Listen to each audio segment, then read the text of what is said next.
नमस्कार. आज मी तुम्हाला वांग्याची कापं कशी बनवायची ते दाखवते. प्रथम वांग स्वच्छ धुवून घेतलं आणि नंतर त्याची कापं पातळ, एकदम पातळ पण नाही आणि एकदम जाड पण नाही, पद्धतशीर कापून ना ते पाण्यामध्ये टाकले. पाण्यामध्ये टाकली की वांगी काळी पडत नाही. आणि अशी पाण्यामध्ये ठेवून पुन्हा त्याचा मसाला तयार केला.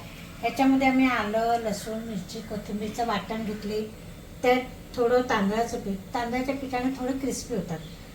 पुन्हा चण्याच्या डाळीचं पीठ, धणे जिरा पावडर, हळद, मीठ, मसाला टाकून ना हे मिश्रण तयार केलं. आता हे आपण इकडे एका साईडला तवा आपण चालू करून ठेवला, गरम करून घेतलाय. त्यावर आपण तेल टाकूया.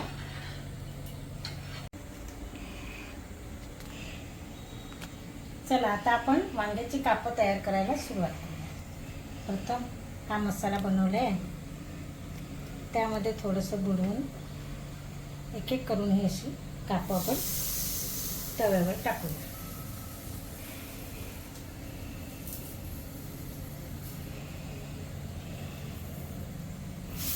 आणि थोडं मंद याच्यावर गॅस ठेवायचा, काच करायचा नाही गॅस, त्यामुळे जळण्याची शक्यता असते.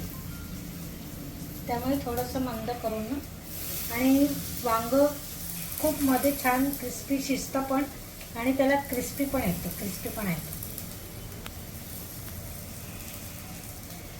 आणि ही वरण भाताबरोबर एवढी सुंदर लागतात की खातच राहावं. आज गुरुपौर्णिमा आहे, त्यामुळे फिश आपण खाऊ शकत नाही.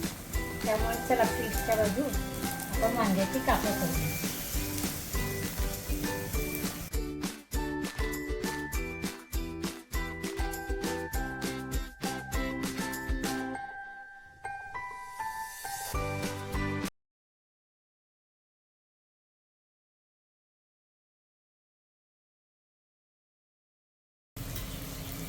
थोडं आता आपण तेल सोडूया.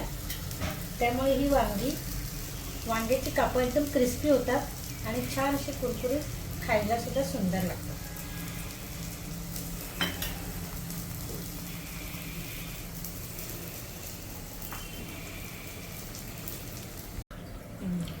आता एक साईड पूर्ण खरपूस अशी फ्राय करून घ्यायची, मंद आचेवरच करायची, फास्ट गॅस करायचा नाही. आणि आता आपण एक एक असं वांग्याची कापं पलटी करूया.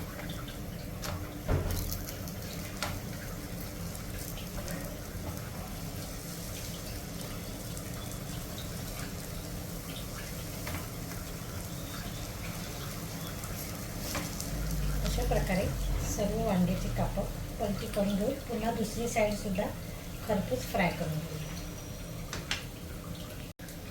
चला, अशा प्रकारे आपली वांग्याची कापं तयार आहे. आता याचा आपण आस्वाद घेऊया.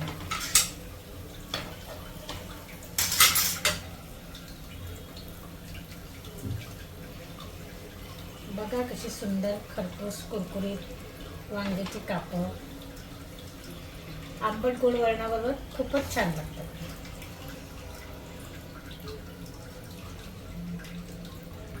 बघा, अशा प्रकारे ही आपली वांग्याची कापं खमंग खुसखुशीत तयार झाली आहे. आता आंबट गोड वरणाबरोबर याचा आस्वाद घेऊया.